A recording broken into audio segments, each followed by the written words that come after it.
వేదవతి రామరాజు వాళ్ళందరూ హాల్లో ఉంటారు. శ్రీరామ శ్రీరామ ఉదయం అయిపోయింది, నిన్ననగా వెళ్ళిన వాళ్ళు ఇంకా రాలేదేంటి, అసలు ఏం జరిగింది, ఏమీ అర్థం కావట్లేదే అని చాలా టెన్షన్ పడుతూ ఉంటుంది. అప్పుడే ధీరజ్, ప్రేమ ఇద్దరు కారులో ఇంటి ముందుకు వచ్చి ఆగుతారు. ఇద్దరు కారు దిగుతూ ఉంటారు. ఇంకా అందరూ కూడా బయటికి వచ్చి, ఏంట్రా ఈ కారు ఎక్కడిదిరా అని వేదవతి అడుగుతూ ఉంటుంది.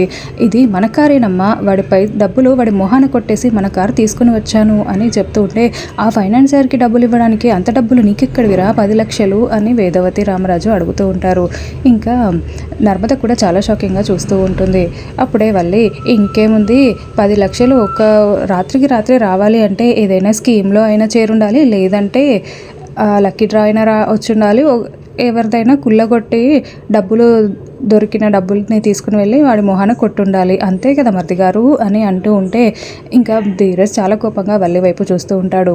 ఇంకా అప్పుడే ప్రేమకి సడన్గా ఐడియా వచ్చి, అవునక్క నువ్వు చెప్పింది నిజమే మామయ్య గారు, మీరు మొన్న ఇచ్చిన డబ్బులతో నేను శారీ కొనుక్కున్నానా, అందులో నేమ్ రాసి లక్కీ డిప్లో వేశాను, ఆ లక్కీ డిప్లో నా పేరు వచ్చింది, 10 లక్షలు డబ్బులు వచ్చాయి మామయ్య, ఆ డబ్బులే తీసుకుని వెళ్ళి కార్ తీసుకొచ్చాము అని ప్రేమ చెప్తూ ఉంటుంది. ఇంకా అందరూ చాలా షాకింగ్గా చూస్తూ ఉంటారు. వల్లి కుళ్ళుకుంటూ ఉంటుంది, నా బంగారమే, నా కోడలు కూడా నాలాగే భర్తకి డబ్బులు తీసుకొచ్చి పెట్టేదే అని వేదవతి మురిసిపోతూ ఉంటుంది.